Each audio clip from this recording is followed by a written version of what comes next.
Hey guys, welcome back to the channel. So in today's video, we are going to be discussing how to solve technical problems at the keyboard. Speaking of which, yes, this is my new piano. I love it so much. And I'm really excited to be recording my first tutorial on my new piano. So without further ado, let's jump right in. So what we're going to do is we're going to go through a step-by-step process to determine what the problem is and then how to fix it. Now, step one is going to be to isolate the exact spot or section, and this sounds like the obvious first step, but what I want to mention here is that we don't want to just generally say this area of the piece or this particular passage. We want to figure out exactly what the problem is, so we want to isolate it. Is it the left hand? Is it the right hand? Is it this particular figure, starting with my second finger, etc. We want to figure out exactly what it is. Then that will help us to determine what we need to do to fix it. Okay. Now, step two is to try, once we've sort of figured out where the problem is, we want to then determine what the problem is. Okay. Now, as I was preparing for this video, I think that all technical problems can be boiled down to 4 main categories. And then any other technical problems would just be subcategories of these main categories. The first being fingering. We're going to take a look at each one of these in detail. But the first one is fingering. The second one would be alignment. Okay, so being in the right place at the right time. The third category is tension. Okay, so muscles tightening, getting stiff because of bad posture, being out of alignment, isolating fingers, etc. Okay, and then the last category would be gestural or movement. Okay, so meaning rotation, circular gesture, up down gesture, any place that we could apply good sort of coordinated movement or gestures to a passage rather than just sort of putting one finger after the next. And what I'm going to do is we're going to look at each one of these categories, and we're going to take a look at an example from a piece of music to kind of illustrate how we might be having a problem and then how we would go about fixing it. Okay, so we're going to take a look at fingering first, and I'm going to use the Kuhlau Sonatina Opus 59 number 1. Now I'm just going to start by playing a little bit of this.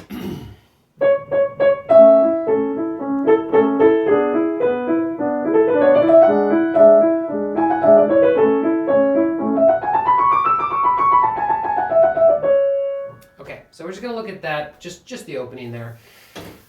So recently I was teaching this piece, and the student was having a lot of problems with a couple of these places. Measure 2, where we have this scale run where we start on the second finger, and we have sort of like we start with 2, we go to thumb, then thumb again, and they were having some struggles with that.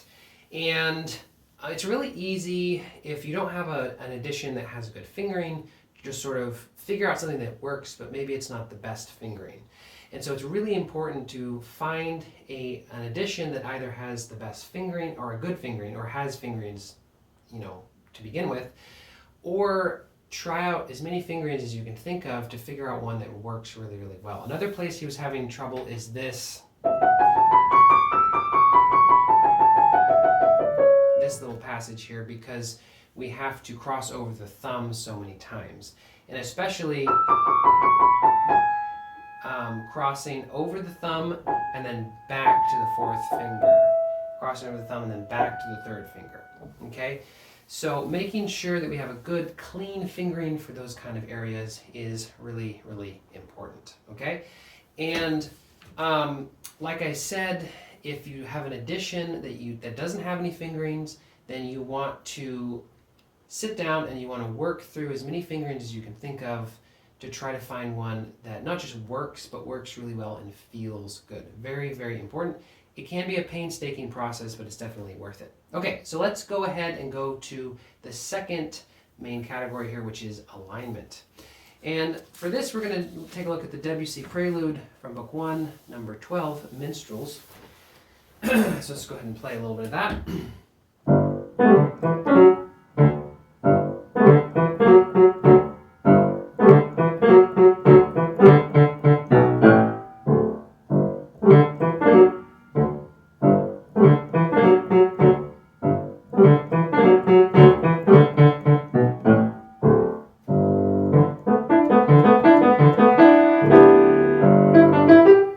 So let's just take a look at that much.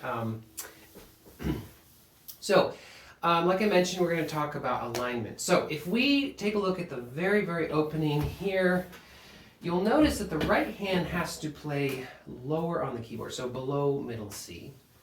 Now if I sit straight in the middle of the keyboard, notice that my arm has to come way around me like so.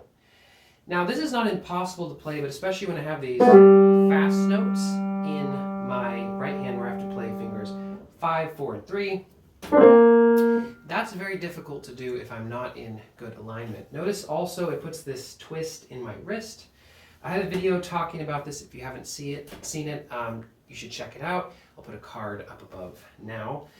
And so it can cause a lot of problems being out of alignment. So if I lean my body over, now look at the difference and pull my arm in, okay? So from this to this, that makes a huge difference there, okay? If I don't do that, if I don't lean over and put my arm in here, what happens is my 5th finger and 4th finger, the weakness of those fingers, the fact that they don't have a lot of finger strength, will be compounded because it's much more difficult to use my arm to help me, okay, shift across the keys rather than just using the strength of each individual finger. It'll be very difficult to get that even, etc. Okay, so very, very important. And I would say that if you find that you're playing something and you're in an awkward position, you want to see if you can sort of either shift to the side of the keyboard or something like that so that you can get in better alignment. And usually that will have a very positive impact on the piece. Okay, so we're going to look at tension now. This is the third category here, and I'm going to use an example from the same piece. Later in the piece, let's see, I think it's worse. I'm starting in measure 49. We have this, and then we have this passage, and it does this again, and then it plays in a different key.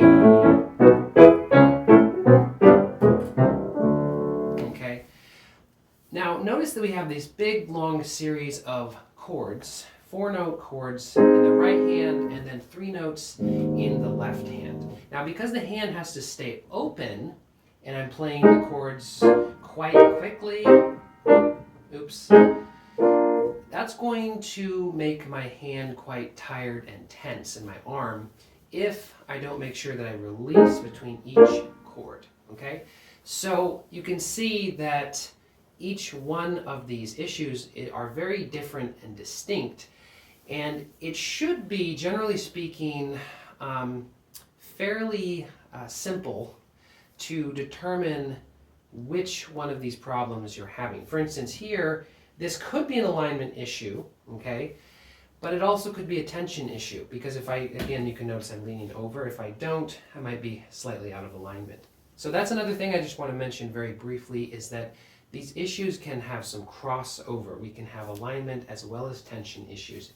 And in fact, the being out of alignment can cause the tension, okay? So it can get a little bit tricky, but like I've talked about in other videos, anytime your hand is going to be stretched out or in a fixed position for a long period of time, you're just automatically going to build tension. That's just the way it is, okay?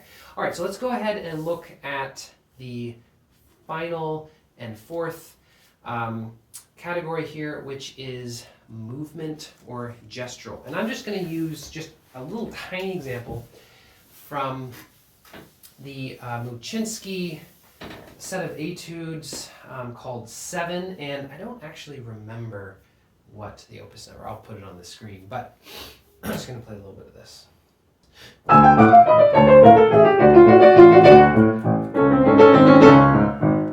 right, so just that much. This is a really, really fun little etude I played a few years back. Okay, so I thought this would be a good one to talk about gesture or movement. And both of these terms, gesture and movement, I'm kind of using interchangeable, but they can have different connotations. So notice how the whole time I'm sort of in motion down the keyboard. So that's an important element, making sure that my arm is moving. But then the particular gesture I'm using is rotation. You can sort of see how we're moving down the keyboard. Okay, and it's really the same thing in the left hand. Oops.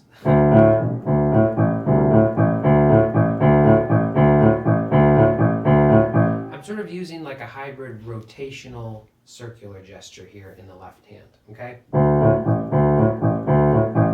Etc. If I don't do that, I'm going to start having problems.